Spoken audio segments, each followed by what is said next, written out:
Competitive ఆస్పిరెంట్స్కు good evening అండి. ఏదైతే December 13వ తారీఖు జరిగినటువంటి రైల్వే డిపార్ట్మెంట్ ఎగ్జామ్ ఏదైతే జీడీసీ ఉందో, మార్నింగ్ సెషన్స్లో జరిగినటువంటి స్టేషన్ మాస్టర్, గూడ్స్ గార్డు సంబంధించినటువంటి జనరల్ స్టడీస్ ఈ వీడియోలో కీ ఇవ్వడం జరుగుతుంది. ఎవరైనా అభ్యర్థులు చూసుకోవచ్చు. అదేవిధంగా ఇవి అభ్యర్థుల యొక్క అవగాహన కొరకు మాత్రమే పూర్తి కీ ఆర్ఆర్సీ ఇచ్చినటువంటి కీనే మనం ప్రామాణికంగా తీసుకోవాల్సి ఉంటుంది. అదేవిధంగా ఎవరైతే NTPC, RRB, NTPC, RRC group D exam ఎవరైతే రాస్తున్నారో వారికి కూడా పేపర్ విశ్లేషణ ఏ విధంగా ఉంది అని తెలుసుకోవడానికి వారికి ఉపయుక్తంగా ఉంటుంది. వారు కూడా చివరి వరకు చూడొచ్చు. ఓకే అండి, ఇప్పుడు క్వశ్చన్స్ చూద్దాం. ఏ ఆర్టికల్ ప్రకారం ఢిల్లీకి ప్రత్యేక ప్రొవిజన్ అందించబడింది? ఏ ఆర్టికల్ ప్రకారం ఢిల్లీకి ప్రత్యేక ప్రొవిజన్ అందించబడింది? మనకు ఆర్టికల్ 21 ఇది జీవించే హక్కు, అదేవిధంగా ఆర్టికల్ 114, అదేవిధంగా ఆర్టికల్ 239AA, అదేవిధంగా ఆర్టికల్ డి 352 ఎమర్జెన్సీ అత్యవసర పరిస్థితిలో విధించేటువంటి ఆర్టికల్ 352. ఇక్కడ మనకు ఆర్టికల్ 239AA ఇక్కడ 1991లో మనకు ఢిల్లీకి జాతీయ రాజధాని హోదా ఇవ్వడం జరిగింది. 69వ రాజ్యాంగ సవరణ ద్వారా మనకు ఢిల్లీకి జాతీయ రాజధాని హోదా ఇవ్వడం జరిగింది. కాబట్టి దాన్ని దృష్టిలో పెట్టుకొని మనకు రాజ్యాంగంలో 239AA మరియు 239AB అనేటువంటి ప్రకరణలు, వీటినే ఆర్టికల్స్ అని అనడం జరుగుతుంది. వీటిని చేర్చడం జరిగింది. ఇది మనకు 1992 ఫిబ్రవరి 1 నుంచి అమలుకి రావడం జరిగింది. కాబట్టి ఆన్సర్ మనం ఏగా చెప్పొచ్చు. ఢిల్లీకి జాతీయ రాజధాని హోదా కల్పించినటువంటి ఆర్టికల్ 239AA. నెక్స్ట్ చూద్దామండి. క్రింది తెలిపిన వారిలో ఎవరు భారత పార్లమెంట్లో భాగం ఎవరు అనేది ఇప్పుడు చూద్దాం. మనకు పార్లమెంటు వ్యవస్థలో 2 రకాలైనటువంటి అధిపతులు ఉండడం జరుగుతుంది. ఒకటి నామమాత్రపు అధిపతి, రెండోది వాస్తవ అధిపతి. నామమాత్రపు అధిపతి అన్నప్పుడు ఇక్కడ మనం రాష్ట్రపతి లేదా రాజుగా వ్యవహరించవచ్చు. అదేవిధంగా వాస్తవ అధిపతి అంటే ఇక్కడ ప్రధానమంత్రి వాస్తవ అధిపతిగా చెప్పొచ్చు. కాబట్టి ఇక్కడ మనకు ఇచ్చినటువంటి ఆప్షన్స్లో ఏ రాష్ట్రపతి మనకు ఆన్సర్ ఉంది, కాబట్టి ఇక్కడ రాష్ట్రపతి ఆన్సర్గా తీసుకోవచ్చు. అదేవిధంగా ప్రధానమంత్రి వాస్తవ అధిపతి అయినప్పటికీ ప్రధానమంత్రి అధ్యక్షతన ఉన్న మంత్రిమండలిని వాస్తవ లేదా రాజకీయ అధిపతి అంటారు. దీన్నే డిఫాక్ట్ అంటే వాస్తవ అధికారాలు మొత్తం ప్రధానమంత్రి వ్యవహరించడం జరుగుతుంది. అదేవిధంగా నెక్స్ట్, క్రింది గ్రాండ్ స్లామ్ టోర్నమెంటులో ఒకటైనటువంటి వింబుల్డన్ ఓపెన్ క్రింది ఏ క్రీడా ఆటకు సంబంధించింది? ఇక్కడ మనకు టెన్నిస్ని గ్రాండ్ స్లామ్ టోర్నమెంటులలో వింబుల్డన్ మనం టెన్నిస్ ఓపెన్ ఆడడం జరుగుతుంది. కాబట్టి ఆన్సర్ టెన్నిస్గా చెప్పొచ్చు. అదేవిధంగా ఈ క్రింది నదులలో ఏది నేపాల్ హిమాలయాల నుండి ప్రారంభమవుతుంది? మనకు ఇక్కడ గండక్ నది, దీనిని నేపాల్లో నారాయణి నది అని పిలుస్తారు. ఇది మధ్య నేపాల్ మరియు ఉత్తర భారతదేశంలోకి ప్రవహిస్తుంది. ఇది కాళీ మరియు త్రిశూల్ అనేటువంటి నదుల ద్వారా ఏర్పడుతుంది.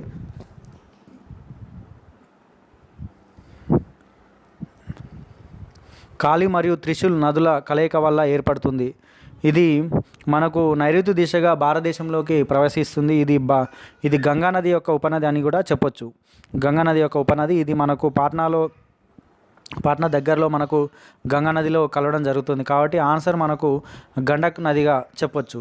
అదేవిధంగా నెక్స్ట్, ఉత్పత్తి పరిమాణంలో ఒక యూనిట్ మార్పునకు మొత్తం వ్యాయంలో చోటు చేసుకునే మార్పుని ఇలా అంటారు. ఇది ఆన్సర్ మనం ఉపాంత వ్యాయం అని చెప్పొచ్చు అండి. ఇది ఎందుకంటే ఎకానమీ టర్మినాలజీలో మనము ఎప్పుడైతే అర్థం చేసుకుంటామో అప్పుడు మాత్రమే మనం ఈ క్వశ్చన్స్ చేసేందుకు ఆస్కారం ఉంటుంది. కాబట్టి ఆన్సరు ఉపాంత వ్యాయంగా చెప్పొచ్చు. అదేవిధంగా 2 సంస్థలు మాత్రమే ఉన్న ఒక మార్కెట్ని ఇలా అంటారు. ఇది మనకు ఆన్సరు గుత్తాధిపత్యం అనగా దీనిని పోటీ మార్కెట్ అని కూడా పిలుస్తారు. దీనిలో 2 లేదా అంతకంటే ఎక్కువ పెద్ద సంఖ్యలో సంస్థలు ఉంటాయి. కాబట్టి ఇక్కడ మనకు 2 సంస్థలు మాత్రమే ఉన్న ఒక మార్కెట్ని ఇలా అంటారంటే గుత్తాధిపత్యం అని చెప్పొచ్చు. అదేవిధంగా క్రింది వాటిలో అధిక వక్రీభవన గుణకం కలిగి ఉన్నది? ఇక్కడ ఏడవది క్రింది వాటిలో అధిక వక్రీభవన గుణకం కలిగి ఉన్నది. ఇక్కడ ఆన్సరు వజ్రం డీగా చెప్పొచ్చు. అదేవిధంగా నెక్స్ట్, భారత పార్లమెంటు మరియు ప్రపంచంలోని వివిధ పార్లమెంట్ల మధ్య వారధిగా భారత పార్లమెంటరీ వర్గానికి కింది వారిలో ఎవరు ఎక్స్ అఫిషియో చైర్మన్గా ఉంటారు? భారత పార్లమెంటు మరియు ప్రపంచంలోని వివిధ పార్లమెంట్ల మధ్య వారధిగా భారత పార్లమెంటరీ వర్గానికి. క్వశ్చన్ జాగ్రత్తగా చదవాలండి. ఇక్కడ ఓన్లీ భారత పార్లమెంటు వర్గానికి క్రింది వారిలో ఎవరు ఎక్స్ అఫిషియో చైర్మన్గా ఉంటారు అని అనడం జరిగింది. కాబట్టి ఇక్కడ మనము లోక్సభ స్పీకర్ని, ఎప్పుడైతే లోక్సభ స్పీకరు అఖిల భారత స్పీకర్ల సమావేశానికి అధ్యక్షత వహిస్తాడు, అదేవిధంగా ఇండియన్ పార్లమెంటరీ గ్రూపుకి హోదారీత్యా అధ్యక్షుని కూడా మనకు లోక్సభ స్పీకర్ ఉండడం జరుగుతుంది. కాబట్టి ఏదైనా ప్రపంచంలో వివిధ పార్లమెంట్ల సమావేశాలు జరిగినప్పుడు మన పార్లమెంటు సమావేశం తరపున మన ఎక్స్ అఫిషియో చైర్మన్గా మనకి ఇక్కడ లోక్సభ స్పీకరు వివరించడం జరుగుతుంది. కాబట్టి ఆన్సరు సి, లోక్సభ స్పీకర్గా చెప్పొచ్చు. అదేవిధంగా నెక్స్ట్, వరల్డ్ హ్యాపీనెస్ రిపోర్టు 2018 ప్రకారం క్రింది వాటిలో అత్యంత సంతోషకరమైన దేశం ఏది? అంటే ఇక్కడ మనం ఫిన్లాండ్గా చెప్పొచ్చు. అదేవిధంగా నెక్స్ట్, క్రింది వాటిలో ఏ పదం భూమధ్య రేఖ మేకలాలను తెలుపుతుంది? ఇది మనకు డోల్ డ్రమ్స్ ఏగా ఇది భూమధ్య రేఖ మేకలాల గురించి తెలపడం జరుగుతుంది. ఇక్కడ మనకు ఆన్సర్ ఏగా చెప్పొచ్చు. అదేవిధంగా నెక్స్ట్, ఈ క్రింది వాటిలో కింది జీవావరణాలలో ఏది ప్రపంచ జీవావరణాల రిజర్వుల నెట్వర్క్లో చేర్చబడలేదు? అంటే మనకు సుందరవనాలు, సిమ్లాపాల్, నోక్రే ఇవి 3 మనకు జీవావరణ రిజర్వ్ నెట్వర్క్లో చేర్చడం జరిగింది. ఓన్లీ ఒక పన్నా మాత్రం చేర్చలేదు. కాబట్టి ఆన్సర్ బిగా చెప్పొచ్చు. అదేవిధంగా కొన్ని లోహాలను పల్చని రేకుగా కొట్టవచ్చు. ఈ లక్షణాన్ని ఏమంటారు? మనకు ఇక్కడ మాలియబిలిటీ అని అనడం జరుగుతుంది. అంటే ఏదైనా ఒక లోహాన్ని మనం బాగా కొట్టినట్లయితే అది పెద్దగా, అంటే మనం ఇది గోల్డ్ స్మిత్ ఏదైతే ఆభరణాలు చేస్తున్నారో దీని ప్రకారమే మనం లోహాలని సాగదీసేటటువంటి విధంగా చేయొచ్చు. దాన్ని మాలిబిలిటీ అని అనడం జరుగుతుంది. కాబట్టి ఇక్కడ ఆన్సరు బిగా చెప్పొచ్చు. లోహాలని సన్నని పల్చని రేకుగా చేయడాన్ని మనం మాలియబిలిటీ అంటారు. కాబట్టి ఆన్సర్ మనం డీగా చెప్పొచ్చు. అదేవిధంగా పార్లమెంటు సమావేశాలకు సంబంధించి రాజ్యసభ సమావేశం కావడానికి హాజరు కావాల్సిన కనీస సభ్యుల సంఖ్య మనకిక్కడ ఏదైతే లోక్సభ దీనిని మనం దిగువ సభ అని అనడం జరుగుతుంది. ఇది 81వ ఆర్టికల్ ప్రకారం మనం లోక్సభను దిగువ సభ అనడం జరుగుతుంది. ఇది 81వ ఆర్టికల్ ద్వారా మనం లోక్సభ గురించి తెలుసుకోవడం జరుగుతుంది. దీంట్లో లోక్సభలో మనకు 5 to 5 525 మంది సభ్యులు ఉండడం జరుగుతుంది. అదేవిధంగా రాజ్యసభలో ఎగువ సభ అని అనడం జరుగుతుంది. మనం ఆర్టికల్ 80 ప్రకారం రాజ్యసభ గురించి తెలుసుకుంటాం. అదేవిధంగా రాజ్యసభలో గరిష్ట సభ్యుల సంఖ్య మనకు తెలిసినట్లయితే ఈ ఆన్సర్ మనం పెట్టొచ్చండి. రాజ్యసభలో గరిష్ట సభ్యుల సంఖ్య 250 మంది సభ్యులు ఉండడం జరుగుతుంది. అయితే ఇక్కడ ఇండైరెక్ట్గా కోరం రాజ్యసభ ఇట్లా కూడా బిట్ అడగవచ్చు. రాజ్యసభలో కోరం ఉండాల్సిన సభ్యుల సంఖ్య కోరం అంటే 1/10గా ఇవ్వడం జరుగుతుంది. అయితే 1/10 ఉన్నటువంటి సభ్యులను వేసి 1/10 చేస్తే మనం ఇక్కడ ఆన్సరు పెట్టొచ్చండి. అదేవిధంగా రాజ్యసభలో 250కి 1/10 అంటే మన 25 మంది సభ్యులు ఉంటే మనకు సరిపోతుంది. అయితే ఇక్కడ పార్లమెంటు సమావేశాలు జరగడానికి కావాల్సిన కనిష్ట సభ్యుల సంఖ్యనే మనం కోరం అంటాం.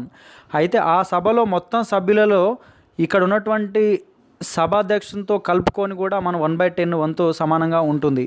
కాబట్టి సభాధ్యక్షుని కూడా 1/10లోనే పరిగణించాల్సి ఉంటుంది. కోరం కన్నా తక్కువ సభ్యులు హాజరైతే సభా కార్యక్రమాలు సభాధ్యక్షులు కొంతసేపు వాయిదా వేయాల్సి ఉంటుంది. ఈ కోరం ఉన్నదా లేదా అనేది నిర్ధారించేది మాత్రం సభాధ్యక్షులు. ప్రస్తుతం లోక్సభలో కోరం 55గా ఉన్నది. అదేవిధంగా రాజ్యసభలో మాత్రం 25గా ఈ కోరం ఉండడం జరుగుతుంది. అదేవిధంగా నెక్స్ట్ చూద్దాం. ఇక్కడ ఆన్సర్ మాత్రం 25 మంది సభ్యులు ఉంటే సరిపోతుంది. మింటో మార్లే సంస్కరణల ద్వారా ఏ సామాజిక వర్గానికి ప్రత్యేక ఓటర్ల హోదా లభించింది? అయితే మింటో మార్లే సంస్కరణలు అనేవి మనకు 1909 సంవత్సరంలో ఆనాటి గవర్నర్ జనరల్ అయినటువంటి లార్డ్ మింటో, అదేవిధంగా భారత రాజ్య కార్యదర్శి అయినటువంటి మార్లే, వీరిద్దరు కలిపి 1909 సంవత్సరంలో ముస్లింలకు ఒక ప్రత్యేక నియోజకవర్గాలను కేటాయించబడింది. అందుకు వీటిని మింటో మార్లే సంస్కరణలు అనడం జరుగుతుంది. అంటే ఇక్కడ ముస్లింలకు ప్రత్యేక నియోజకవర్గాలు కేటాయించబడింది కాబట్టి ఇక్కడ మనం ముస్లింలు అని ఆన్సర్ చేయాల్సి ఉంటుంది. ఓటర్ హోదా లభించిందంటే ముస్లిమ్స్ అని ఆన్సర్ డీగా పెట్టాల్సి ఉంటుంది. ఈ క్రింది వారిలో ఏ స్వతంత్ర పోరాట యోధుడిని 1928 ఆర్ 31 లాహోర్ కుట్ర కేసులో విచారించారు?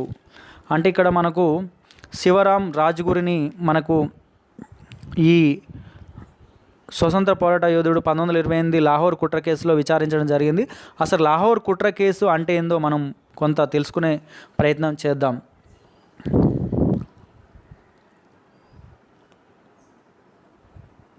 మనకు 7 సభ్యులతోటి సర్ జాన్ సైమన్ అధ్యక్షతన రాజ్యాంగ సంస్కరణలు అధ్యయనం చేయడానికి మనకు లండన్ నుంచి వెళ్ళి ఒక కమిషన్ వేయడం జరిగింది. అదే మనము సైమన్ కమిషన్ అనడం జరుగుతుంది. ఇది ఇండియాకు 1928లో రావడం జరుగుతుంది. ఈ కమిషన్కు వ్యతిరేకంగా దేశవ్యాప్తంగా చాలా ప్రాంతాల్లో వ్యతిరేక ఆందోళన చేయడం జరుగుతుంది.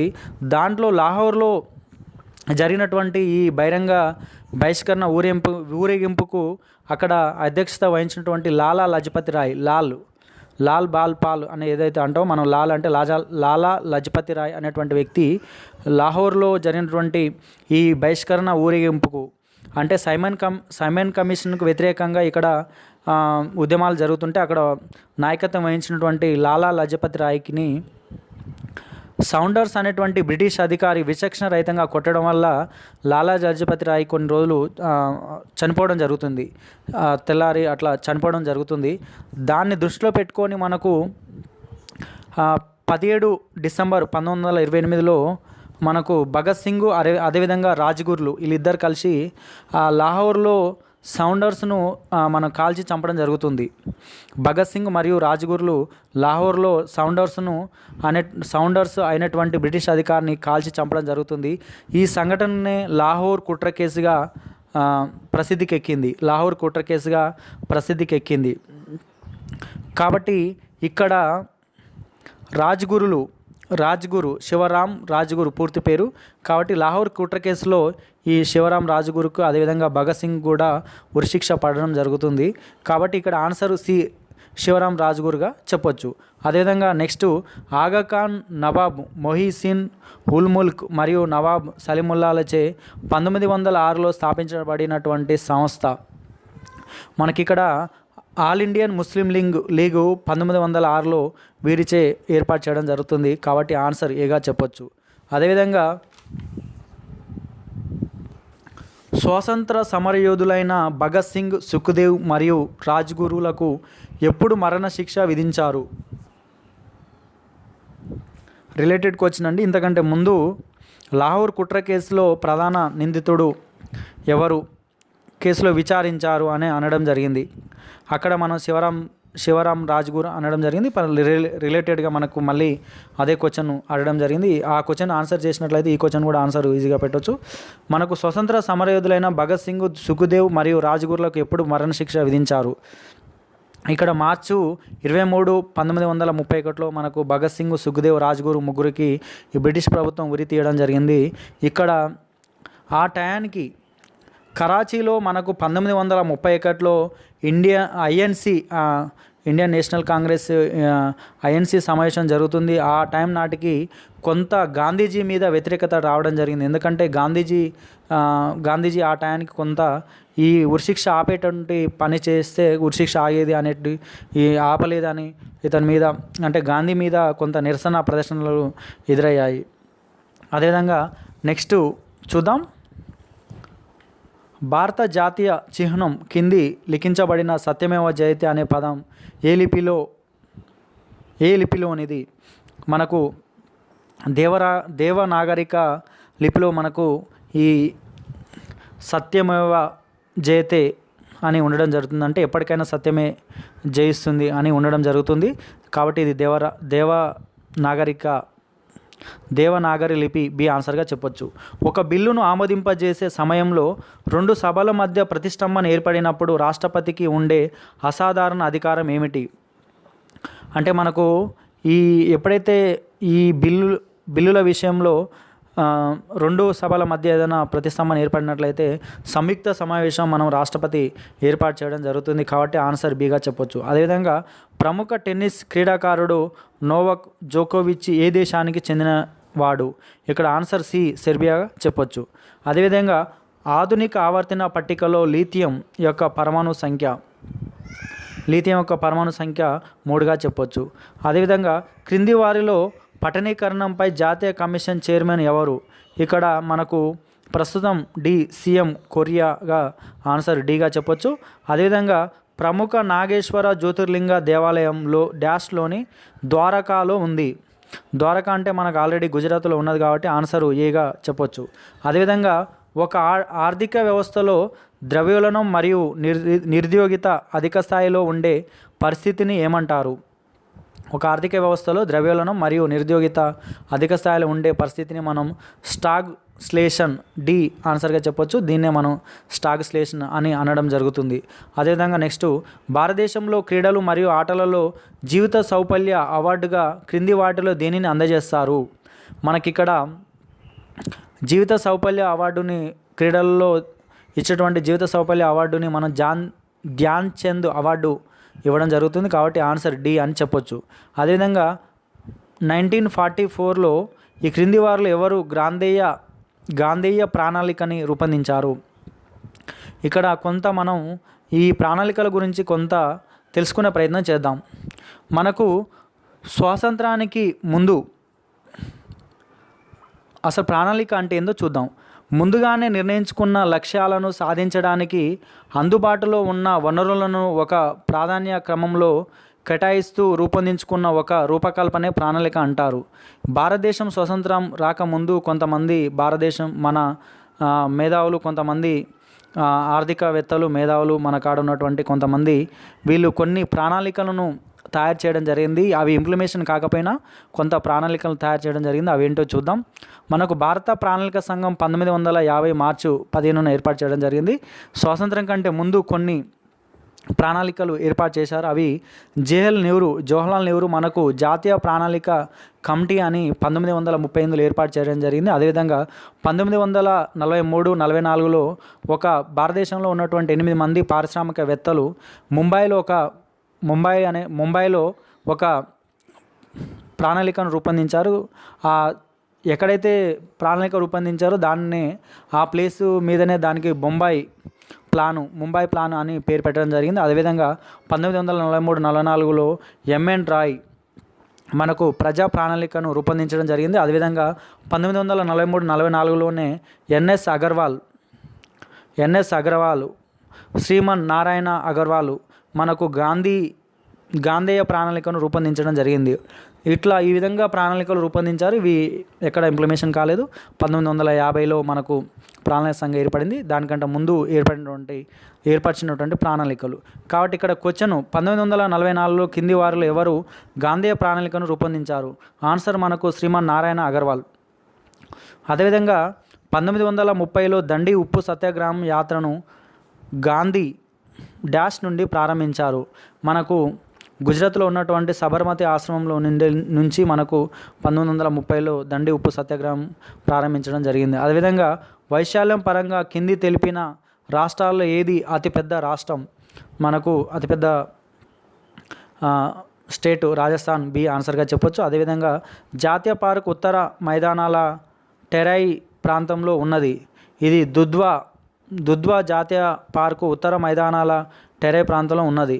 ఆన్సర్ సిగా చెప్పొచ్చు. అదేవిధంగా కొరియోలిస్ బలాన్ని ఏ నియమం వివరిస్తుంది? అంటే మనకు ఫెర్రల్ నియమం ఈ కొరిలియో బలాన్ నియమంని వివరిస్తుంది. కాబట్టి ఆన్సర్ సిగా చెప్పొచ్చు. అదేవిధంగా భారత రాజ్యాంగం యొక్క 18వ భాగంలోని 301 ఆర్టికల్ నుండి 307 ఆర్టికల్ వరకు ఏ అంశాలను గురించి ప్రస్తావించబడింది? అంటే భారతదేశ భూభాగం పరిధిలో వర్తకం, వాణిజ్యం మరియు అంతరాష్ట్ర సంబంధాల గురించి ఇది ఉండడం జరుగుతుంది. అదేవిధంగా నౌవారీ చీర ఏ రాష్ట్రంలో పుట్టింది? ఈ నవారీ చీర అనేటువంటి ఏ రాష్ట్రంలో పుట్టింది అంటే ఇది మహారాష్ట్ర ఆన్సర్గా చెప్పొచ్చు. అదేవిధంగా స్థానిక ప్రభుత్వం అనేది ఏ జాబితాలో చేర్చబడింది? ఈ స్థానిక ప్రభుత్వాలు అనేది మనకు రాష్ట్ర జాబితాగా ఆన్సర్ చెప్పొచ్చు. అదేవిధంగా ఇథనాయిక్ ఆమ్లమని సాధారణంగా అసిటిక్ ఆమ్లం అని అంటారు. ఇది కార్బోనిక్ ఆమ్లంగా పిలువబడే ఆమ్లాల వర్గానికి చెందింది. కాబట్టి ఆన్సర్ బి కార్బోనిక్ ఆమ్లాలుగా చెప్పొచ్చు. అదేవిధంగా కాశీ మహాజనపద యొక్క రాజధాని నగరం ఏది?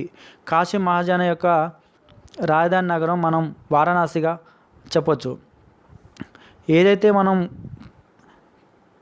ఈ కాశీ మహాజనపదాలు మనం 16 ఉన్నాయనుకున్నాం, దాంట్లో ఒకటి వారణాసి, దాని రాజధాని కాశీ దాని రాజధాని మనం వారణాసిగా చెప్పొచ్చు.